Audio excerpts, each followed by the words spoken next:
नमस्कार दोस्तों, मेरा नाम है राकेश और आपका स्वागत है मेरे YouTube चैनल जिसका नाम है डायबिटीज फूड ज्ञान। आज मैं जो रिव्यू करने वाला हूँ वो है सब्जी। काफी लोग बोलते हैं कि आप रोटी खाना बंद कर दो और सब्जी खाइए, जिससे क्या आपकी शुगर कम हो सकती है।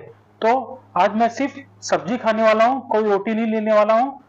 तो आज मैंने जो सब्जी ली है वो मूंग की सब्जी ली है और मैंने पालक पनीर की सब्जी ली है। तो रिव्यू करने से पहले इनका मैं न्यूट्रिशन वैल्यू और उसका ग्लाइसेमिक इंडेक्स और ग्लाइसेमिक लोड क्या होता है वो आपको मैं बता देता हूँ। उसके बाद अपना फूड रिव्यू चालू करूंगा। तो खाने से पहले मैं आपको तीन चीज है मेरे पास, एक तो है मूंग, उसके बाद है पालक और उसके बाद है पनीर। तो तीनों का मैं आपको न्यूट्रिशन वैल्यू और उसका ग्लाइसेमिक इंडेक्स और ग्लाइसेमिक लोड का मैं आपको बता देता हूँ। तो मैंने लिया मूंग। मूंग में जो है कैलोरीज होती है 347, प्रोटीन होता है 24 ग्राम, फैट होता है 1.2 ग्राम और जो कार्बोहाइड्रेट है वो होता है 63 ग्राम और फाइबर होता है 7.6 ग्राम। तो ये था मूंग का। अगर उसकी ग्लाइसेमिक इंडेक्स और ग्लाइसेमिक लोड की बात करूं तो उसमें ग्लाइसेमिक इंडेक्स जो होता है वो होता है 30 और उसका जो ग्लाइसेमिक लोड है वो होता है 10। यानी हमें मूंग खाना चाहिए लेकिन ज्यादा क्वांटिटी में ना खाएं। अगर आप रोटी खा रहे हैं तो आप मूंग को थोड़ा कम कर लीजिए। अगर रोटी नहीं खा रहे हो तो मूंग की क्वांटिटी जो होती है वो आप बढ़ा सकते हैं। उसके बाद मैं बात करता हूं आपको पनीर की। तो पनीर में है जो कैलोरी होती है वो होती है 265, 265। प्रोटीन होता है 20 ग्राम यानी 20 ग्राम। फैट होता है 20 ग्राम और कार्बोहाइड्रेट कुछ भी नहीं होता है, जीरो होता है। इसमें पनीर में कोई भी कार्बोहाइड्रेट नहीं होता है, ठीक है। और इसके बाद उसमें ग्लाइसेमिक इंडेक्स और ग्लाइसेमिक लोड की बात करूं मैं तो ग्लाइसेमिक इंडेक्स जो होता है वो 20 होता है और ग्लाइसेमिक लोड जो है वो होता है 5। यानी हम पनीर खा सकते हैं, पनीर जितना खाएं उतना खा सकते हैं, लेकिन उसके साथ में अगर आपको थोड़ा एक्सरसाइज भी करनी पड़ेगी क्योंकि इसमें फैट और प्रोटीन भी ज्यादा होता है। अब मैं बात करता हूँ पालक की। तो पालक की बात करता हूं तो पालक का जो न्यूट्रिशन वैल्यू है 100 ग्राम में वो 23 होता है। कैलोरीज जो होती है 23 ग्राम, सॉरी, कैलोरीज जो होती है वो 23 होती है। प्रोटीन 3 ग्राम होता है, फैट 0.5 ग्राम होता है और जो कार्बोहाइड्रेट है वो 3.6 ग्राम होता है और फाइबर 2.6 ग्राम होता है। इसका मतलब आप समझ सकते हैं कि हमें पनीर भी खाना चाहिए और पालक भी खाना चाहिए। तो मैंने आपको तीनों की न्यूट्रिशन वैल्यू, ग्लाइसेमिक इंडेक्स और ग्लाइसेमिक लोड तीनों बता दिया है। आप टाइम देख सकते हैं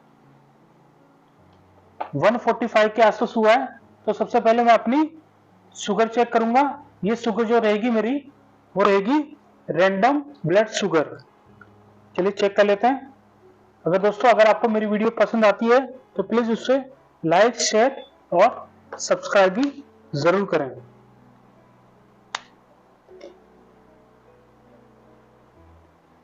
ब्लड आ चुका है। ये है मेरी रैंडम ब्लड शुगर 153 है मेरी रैंडम ब्लड शुगर, क्योंकि मैंने सुबह 9 बजे अपना ब्रेकफास्ट कर लिया था। तो चलिए अब इसको मैं खा लेता हूं और फिर मैं आपको मिलूंगा 2 घंटे बाद। तो आप देख सकते हैं यह है एक कटोरी मूंग की, एक कटोरी है और एक कटोरी जो है वो पालक पनीर की है।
तो मैंने अभी अपना लंच कंप्लीट कर दिया है।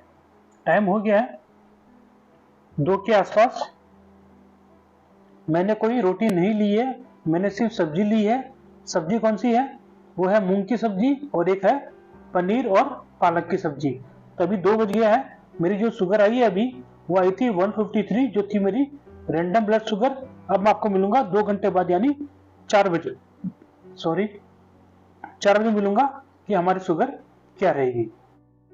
तो चलिए दोस्तों, अभी मुझे 2 घंटा हो चुका है। 1 कटोरी मूंग की सब्जी और 1 कटोरी पालक पनीर की सब्जी मैंने खाई थी अपने लंच में। खाने से पहले जो थी मेरी शुगर, वो थी 153, जो थी मेरी रैंडम ब्लड शुगर। अब चेक करेंगे कि 2 घंटे बाद हमारी शुगर क्या रहने वाली है।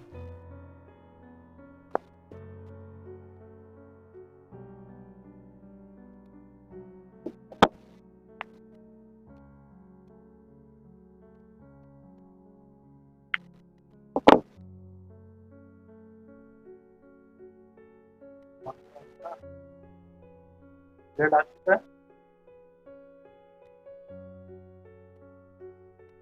तो ये आ गई मेरी 2 घंटे बाद की शुगर, 153 से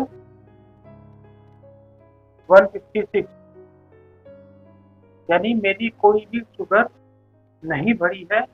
अगर हम लोग सिर्फ सब्जी खाते हैं, रोटी ना खाते सिर्फ सब्जी खाते हैं, तो हमारी शुगर ज़्यादा नहीं बढ़ती है। लेकिन नहीं बढ़ती है इसका मतलब ऐसा नहीं है आप कोई भी सब्जी खा लें। सब्जी यानी वो होनी चाहिए जो प्रोटीन में ज़्यादा हो।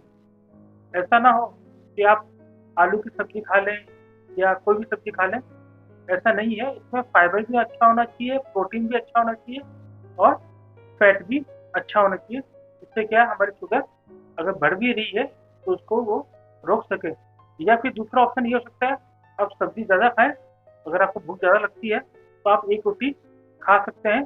कि हमारी जो आदत होती है कि हम लोग गेहूँ की रोटी खाएं या कोई भी रोटी आप लोग जो रेगुलर में खाते हो, अगर वो रोटी आप नहीं खाओगे, उसको स्किप करोगे, तो आपको मन में ऐसा रहेगा कि मैंने कुछ खाया नहीं। तो देखो, मैंने अभी जो सब्जी खाई थी, मेरा पेट पूरी तरह से भरा हुआ है क्योंकि इसमें प्रोटीन काफ़ी ज़्यादा था। तो ये थी मेरी आज की वीडियो। आई होप आपको ये वीडियो भी अच्छी लगी होगी। Thank you.